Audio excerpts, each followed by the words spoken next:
Now the second point is conjugate के बाद हम लोग क्या करेंगे. Second point is modulus of a complex number.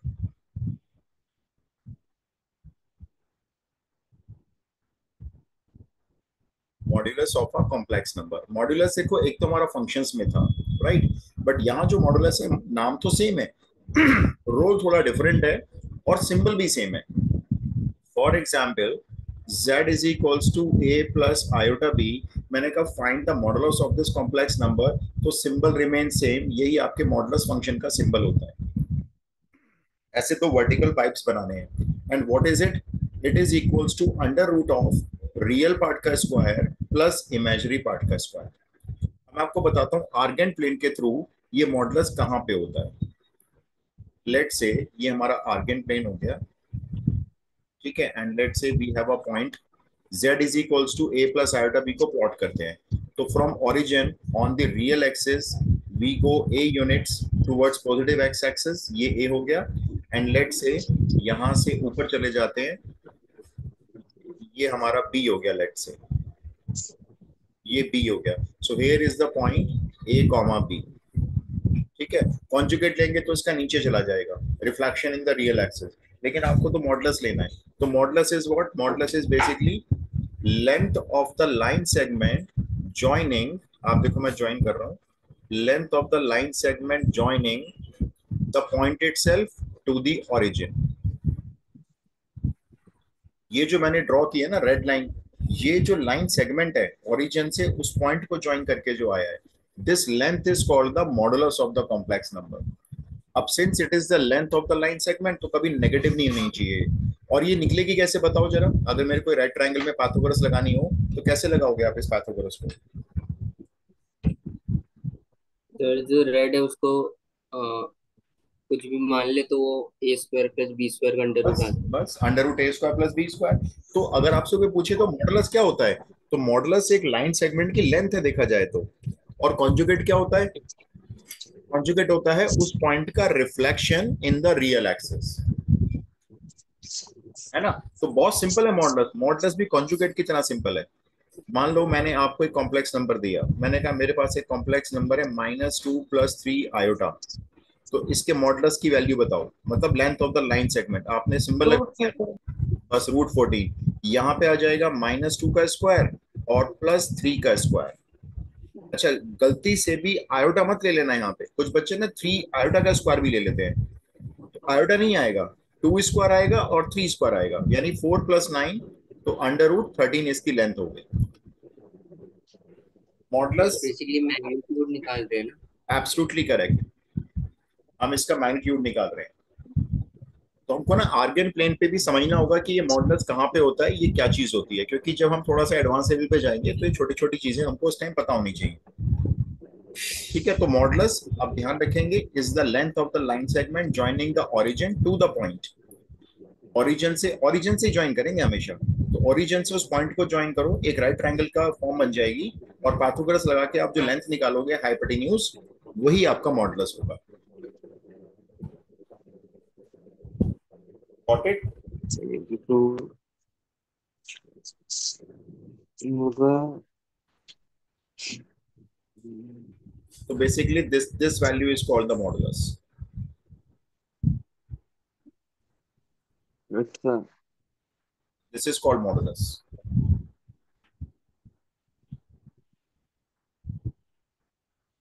Iota 4 if you done they let me know. 20 मैं तुझे बता दूं. 24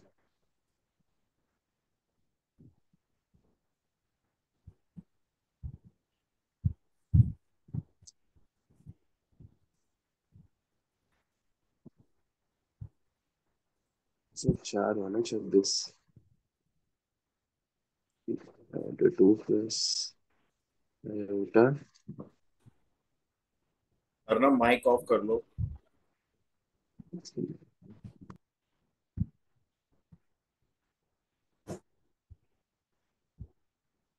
don't write on the white board. Done. Modulus done. Yes. ठीक है. Now write down Yes, some properties of modulus.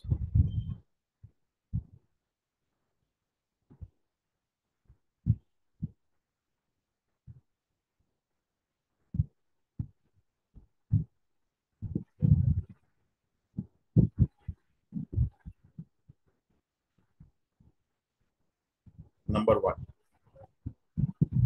if we have two or three or more complex numbers in multiplication and we need to find the modulus, so there is no need to multiply the complex numbers, just take the modulus separately. जितने भी complex number आपके multiply में आ जाएंगे, आप सबके models को अलग अलग करके भी मल्टीप्लाई कर सकते हो। ठीक है, मतलब ऐसे नहीं कि पहले मल्टीप्लाई करेंगे उसके बाद हम उसको मॉडल्स निकालेंगे। एंड सिमिलरली सपोज आपके पास दो नंबर डिवीजन में we are finding the modulus of the whole value, तो यहाँ पे भी आप क्या कर सकते हो, Z1 का मॉडल्स अलग कर सकते हो और Z2 का मॉडल्स अलग कर सकते हो। वेरी हेल्पफुल, बहुत हेल्पफुल होती है क्वेश्चंस में ये। Third is if we have Z1 plus Z2 और Z1 minus Z2, plus minus अगर बीच में आता है और आपको अगर मॉडल्स चाहिए, तो you can not take the modulus now separately, is not equals to Z1 का modulus plus minus whatever Z2 का मॉडल्स, प्लस माइनस में नहीं कर सकते। So to remember this thing. ठीक है, तो मल्टीप्लाई में कर लो, आप डिवाइड में कर लो, नो प्रॉब्लम। फोर्थ, आप z का मॉडल्स निकालते हो और फिर आप कॉन्जुगेट करके उसका मॉडल्स निकालते हो, ऑलवेज रिमेन सेम। कॉन्जुगेट क्या होता है, जैसे a प्लस आयोटा b, तो कॉन्जुगेट हो गया a माइनस आयोटा b, लेकिन दोनों का कॉन्जुगेट सेम आएगा because length of line segment same रहेगी। फिफ्थ प्रॉपर्टी,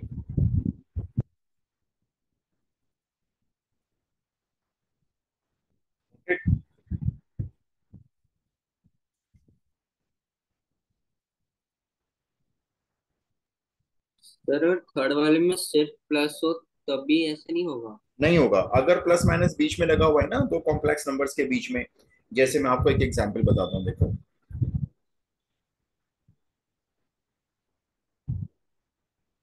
लेट से एक कॉम्प्लेक्स नंबर है 2 + 3 आयोटा, ठीक है, मैंने उसमें ऐड कर दिया एक और complex number 3 + 4 iota, and my question is इसका मॉडल्स निकालो।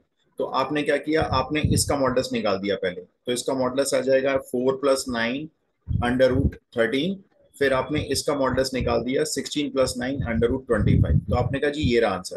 तो ये आंसर रॉन्ग हो गया है, बिकॉज अगर आप इसको देखो एक्चुअल में ऐड करके देखोगे, तो 2 + 3 5 +7 आयोटा, ये ऐड करके ऐसे बन गया। अब जरा मॉडल्स निकाल के देखो इसका कितना आएगा, √25 +35 √60 आएगा, और ये वैल्यू √60 के इक्वल हो ही नहीं सकती, ये वाली वैल्यू। तो इसलिए जब प्लस माइनस होगा ना बीच में, तो आपको पहले वो प्लस माइनस सॉल्व कर लेना है।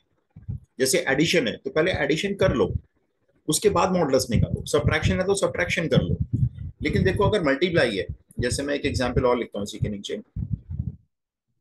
अब जैसे मैंने दिया 1 + आयोटा, 2 + 3 आयोटा और 1 - 3 आयोटा, फॉर एग्जाम्पल मैंने कभी इसका मॉडल्स निकालो।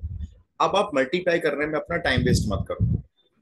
अब वरना क्या होगा, जिस बच्चे को प्रॉपर्टी नहीं पता, मतलब ही और she has to multiply all the basis within the modulus and then find the modulus. लेकिन आप क्या करोगे, आप इसका मॉडल्स अलग निकाल लो।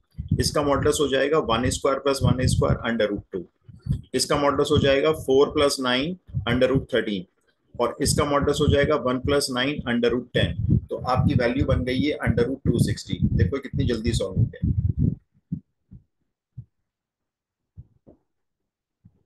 राइट। तो मॉडल्स मल्टीप्लाई में सेपरेट कर सकते हो, डिवाइड में भी सेपरेट कर सकते हो, प्लस माइनस में मॉडल्स सेपरेट नहीं करोगे। z और z कॉन्जुगेट का modulus will remain same. Got it? Okay. Yes, sir. Okay, so one more thing I need to tell you, फिर हम आज की लर्निंग बंद करेंगे अपनी, फिर हम क्वेश्चन प्रैक्टिस कर लेंगे थोड़े से। एक टॉपिक और लिखो इसमें छोटा सा, ये reciprocal of complex number. Reciprocal को आप मल्टीप्लिकेटिव इनवर्स भी कह सकते हो। Multiplicative inverse. देखो बहुत ही आसान चीज है ये तो। अच्छा ये बताओ, अगर नंबर 5 है तो इसका रेसिप्रोकल क्या होगा? 1/5। 1/5 है ना। इसी को हम लोग बोलते हैं multiplicative inverse. Because if we multiply now these two quantities, ठीक है अरब, अगर हम इन दोनों को मल्टीप्लाई करते हैं, जैसे 5 को हमने मल्टीप्लाई किया 1/5 से तो 1 आ रहा है, तो ये दोनों एक दूसरे के मल्टीप्लीकेटिव इनवर्स होते हैं। अब सिमिलरली मैंने कहा मेरे पास एक कॉम्प्लेक्स नंबर z है a प्लस आयोटा b, इसका मल्टीप्लीकेटिव इनवर्स निकालो। दैट मीन्स क्या निकालो? 1/z। तो आपने क्या किया? आपने कहा लो जी ये तो 1/a प्लस आयोटा b हो गया। मैंने कहा ठीक किया आपने बिल्कुल, लेकिन इसको यहां नहीं छोड़ सकते। फिर आपने क्या किया? इसको रैशनलाइज कर दिया। तो a माइनस आयोटा बी से ऊपर, a माइनस आयोटा बी से नीचे। अच्छा जी, ऊपर क्या आ गया? ऊपर आ गया a माइनस आयोटा बी, और नीचे क्या आ गया? नीचे आ गया a square plus b square. आपने कहा ये लो जी आंसर हो गया। ठीक है, बिल्कुल आपने सही निकाला आंसर। अब आप इसको जरा ध्यान से ऑब्जर्व करो, ये जो 1/z है, ये जो ऊपर आपने लिखा हुआ है ये क्या चीज होती है? ये z है मान लो, और ये a माइनस आयोटा बी है, तो ये z का क्या निकल के आ गया? Conjugate. So we write conjugate here. ठीक है, अब डिवाइड में आओ। ये है a square plus b square. अगर देखो a square plus b square के ऊपर ये मॉड जेड का स्क्वायर है। करेक्ट, अगर इस पे अंडर रूट होता तो ये मॉड जेड होता, लेकिन इस पे अंडर रूट नहीं है, इसका मतलब स्क्वायरिंग हो गई है, तो ये मॉड जेड का स्क्वायर है। तो ये प्रॉपर्टी बहुत बहुत इंपॉर्टेंट होती है। Reciprocal of a complex number is equals to directly conjugate of z और नीचे मॉड जेड का होल स्क्वायर। इसको मार्क कर लो।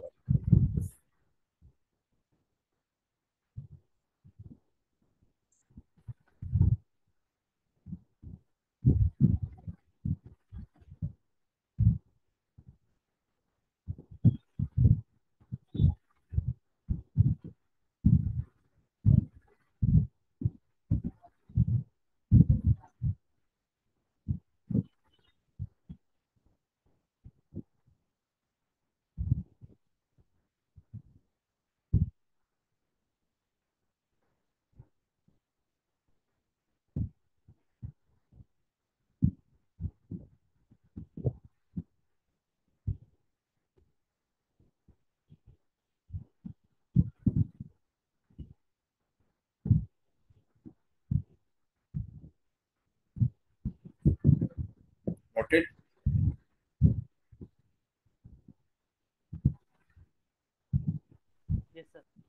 यस। अच्छा मैं आपको एक एग्जांपल देता हूँ, देखो जैसे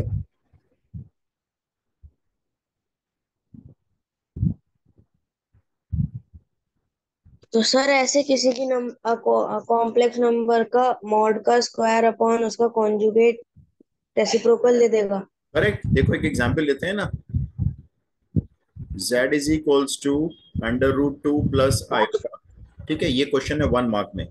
ये z है, फाइंड इट्स मल्टीप्लीकेटिव इनवर्स, तो मैंने शॉर्ट फॉर्म में लिख दिया mi।